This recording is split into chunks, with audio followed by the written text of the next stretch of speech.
Hey, talking of difficulty levels, have you played Grimrock at all? I haven't actually. I haven't actually heard of this at all. Would you like to explain it to me? It is a very well crafted. The difficulty, it has its spikes occasionally, but it is a very well crafted game. It's a dungeon crawler, but not in the typical sense. It plays first person, and you have a party of four, so there's some interesting mechanics with that, because you actually play from the view of the front of the group, but the rest of the party sort of stands behind you. So if you get attacked from the back or the side, you have to be careful because obviously that will attack different members of the party. Um, it's very good. It's very atmospheric actually, for such a small sort of team building. It was the Almost Human team. They've done a very good job. It's only got about 10 or 11 floors, but the floors it does have are very good, very well crafted, and the difficulty curve on it is perfect. It always feels like a fight, but it's never an unfair fight. You're never in like more advantaged and never at a disadvantage. It always feels just right. It's very, very good fun. I'm looking at their website, which is www.grimwood.net, which looks Grimwood, no, sorry, Grimrock.net, and it does look very nice. I mean, the graphics are there, which like always enhances the game. And yeah, it looks very nice. So I'll give it a go.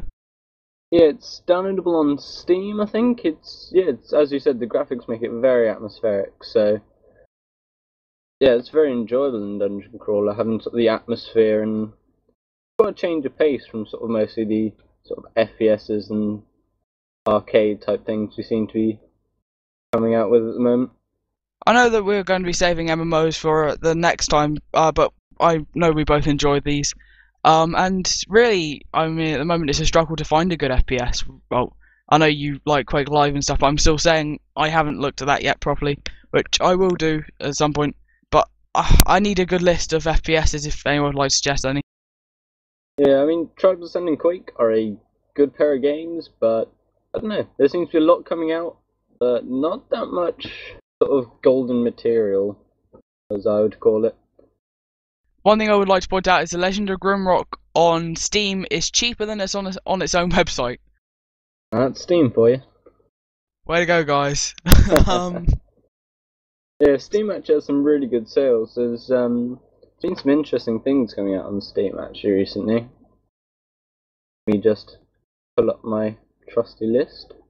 yeah, just going to check the name before I say anything, but I think it's Avon 2099, wasn't it, or Oh something like that? yes. Just scroll through and find the actual name, but why don't you continue talking about that while I Actually, track I'm it just going down? to find the proper name as I've managed to embarrass myself by not finding it. But yes, well, I find the name and I'll put it in the description. But it's basically a game where you build a civilization either with friends or without, and you basically it's like a choice of are you going to be like an industrialist, like capitalist sort of society, or do you rather have like a green sort of society where everything's run off like solar panels and stuff? And generally, if the game is to try and find the balance in a future society where you have like hover cars and stuff. Of would you rather that we burn through all our resources reasonably much faster, but we manage to build so much greater stuff and like pinnacles and stuff, or would it be the other way around where you do it so you play the game for quite a while, finding it a bit tough at the start, but then when you get going, it's like almost overflowing energy when you get to like the tipping point as such. And it's quite a good game. You basically build off islands, a bit like Sim City, like Sims and stuff, except for you're building buildings and stuff. Does that play quite similarly to Anno 2070 then? That's the name. That's the name. Sorry. Excellent. Wrong game. There's Yeah. actually a similar one to it actually. I think Total Biscuit reviewed recently. Yeah, quite an interesting style of game actually. The sort of hex-based civilization games. Yeah. Yeah. I really do like it, and I. I don't know how. I remember that I didn't buy it for the pure sake of I wanted to play it with someone, and no one really was feeling it at the time because of Part B, which was it when it came out. It was like I think like 40 quid for the game, Yeah, it's a and very, steep price for sort of a modern game. And that's even on Steam. And as he said, Steam sometimes are very, unless I know someone else who's played it and no one else did want to because no everyone else was wanting someone else to play it, to find out that it's definitely good, then it's really hard to find a good way to tell if a game's amazing or not. Yeah, I mean, you can watch reviews and things, but there's nothing quite like playing it for yourself. Maybe it'll go down sale or something.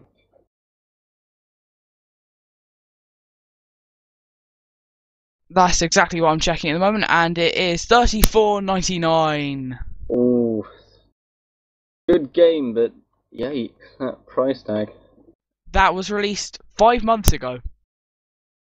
Quite impressive. Though, yeah, interestingly, if you have the different packages and stuff, they all cost about, I think it's a difference between like 79p for some and like £4 for another, which shows they're still going at it after 5 months. If they bring out new packages, however, I don't know. If I was buying the game for that amount of money, I'd hope like most of the packages were included. Does it come with a demo? There is no demo on here at the moment. There's only the Anno 2070 and of course screenshots and video, and the deluxe edition, which I think is literally just it gets you a intelligent and basic the different fractions, a couple of in-game things, and a 152-page book. The soundtracks, which I guess again you sort of have to find out what the soundtracks are if you're really into that sort of stuff beforehand, and a poster. Fair enough.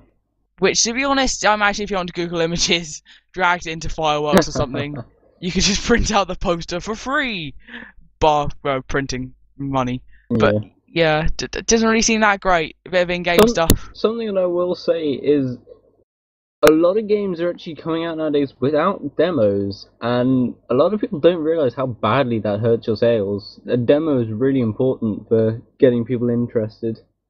And I know by that you don't mean a beta, because well, betas are generally handed out to the select few, or maybe to some random people, and that really does, again, as you said, hurt the sales. As I'd like to know what I'm getting myself into, rather than having to go on what someone on YouTube says as they talk over it. And as you said, actually, a topic worth delving into is betas or betas, however you want to pronounce it. And actually, the attitude within sort of the gaming society at the moment, it seems to be quite warped over betas. Actually, a lot of people seem to be treating betas not as like the testing sort of area that it is, but more of sort of the full game, almost an entitled view. A lot of people seem to be forgetting sort of the true purpose of a beta. Well, one of the things as you're saying about betas is it's very hard for you to, well, unless of course you're like famous on YouTube, or if, like basically unless they're handing out to you because you'll spread the popularity of this game, you're not going to get it unless it's a very nice, like unless they're very nice people who make the game, or unless they're hugely successful themselves. But free to play, that's also another interesting thing. Yeah, which comes along with a lot of the betas is a lot of the free to play stuff, or at least in my experience, is try to sort of surf along a beta, sort of try and get money in the early stage to get people to pay money to get into the beta. But yeah, a lot of free to play systems actually seem to sort of surf along on this sort of pre-order money, and then yeah, it's the idea of balancing between pay to win and actually having a reason for people to spend money on your game. I mean, cosmetics are nice, but you've got to have some kind of incentive. And Well, what do you think Karen. are the best sort of incentives for getting people to spend money without obviously wrecking your game? I think it depends on what sort of game. I mean, on MMOs, I guess it's like quest packs and stuff as you get in Electro are an interesting thing, because then you can choose where you're going to go as such, and then you can go back if you want to look at stuff. But if you have like Team Fortress 2, which is I guess going to be the tagline in this, that's a very different ball game, because I know you bought it originally and I got into it and it was free to play, but the free to play, really you have everything that the person who bought the game does. Except for like a Steam hat. Yeah, and I have to say they did turn a lot of people off with your reward of a hat for buying the game. but it's a very nice hat. But yeah, it's one of those things where the only way that I could see that they make money, unless, like, besides popularity spreading and ads and stuff, was the fact that if you were desperate to get a weapon that you'd seen someone else using, you would purchase it off their store. And I know it's made by Valve and stuff, so they don't really have to worry about money as much as Portal 2 and Portal have shown. That it just seems like, though it's still very popular and stuff, it just seems like they plonked free to play on top of it. I think in a wrong way, as I think I would have purchased the game anyway after playing it, and that's what I think a demo would have done. I think a 7-day thing of you can play it for free, that would have been perfect. Yeah, on the topic of sorry, losing my train of thought there. On the hello. Yeah, sorry. I'm just about to give out our Steam things, if you wanted, or would you like to carry on from where you were? No, feel free. Feel free. Okay, well, I'm Kiri, capital Kiri, and maybe I searched Kirathorn, I'm not sure, which is the same, but with THORN on the end. And if you want to give out yours? And I should be findable under Zhao, the XAO. And while we're plugging our Steam names, may as well do two things. One, if you have any questions or things you'd like to tell us personally, feel free to just send us a PM on our YouTube channel, or if you'd like to give them our email address. Our email address is nerfhammer, all lowercase, .podcast@gmail.com. Which will also be in the description in case any of you missed that. Okay. Or in case it's just easier to click on it. Alright, so this has been Zhao and Kiri. This has been the Nerfhammer podcast, and thank you for listening.